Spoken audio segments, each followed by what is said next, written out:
មួយជាកាយច្បាំងដោយរីករាយនឹងរបបកសិកម្មដើម្បីពង្រឹងសេដ្ឋកិច្ចជាតិ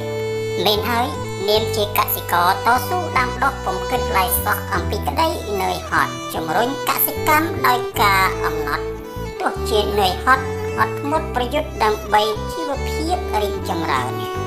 នេះជាសំណួរស្មេដែលសរសេរដោយលោកម៉ៅប៊ុនថនជាកវីដែលល្បីខាងនិពន្ធនិងបញ្ចូលសម្លេងតួអង្គនៃរឿងប្រឡំលោកខ្មែរនាទសវត្ស60និង70បទនេះលោកបានប្រគល់ជូនលោកអេនយេចាក់ក្រឡេងតាមចង្វាក់ Bolero ក្បាច់ជូនមហាជនសម្រាប់ការកំសាន្តអបសុខគណៈស្រុកចេះតែនិវត្តន៍ពីមួយចំនួនទៅមួយចំនួន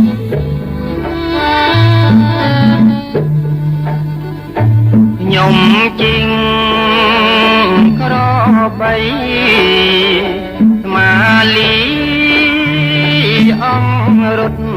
ស្រែច្រៀងបំភ្លេចនៃទូរគួតនឹងការនឿយហត់ដែលខ្ញុំខំអត់ធ្វើព្រោះស្រឡាញ់កិច្ចការងារខ្ញុំជាកាំងសឹងកកាប់គង់ធរណីចិញ្ចឹមអាត្មា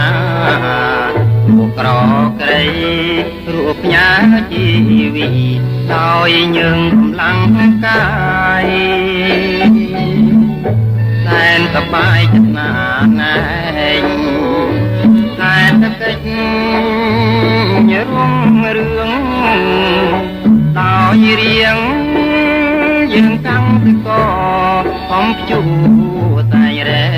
កឲ្យស្មោះសរដើម្បីជួយផ្ដល់ភោគផលដល់ជាតិយើ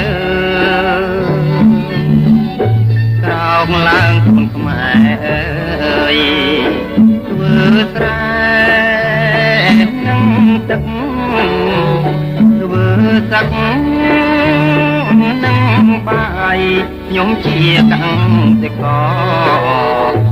ជាកាយស្បាំងដោយរីករាយនឹងរបបកាំងសេងកម្មពង្រឹងសេដ្ឋកិច្ចជាតិ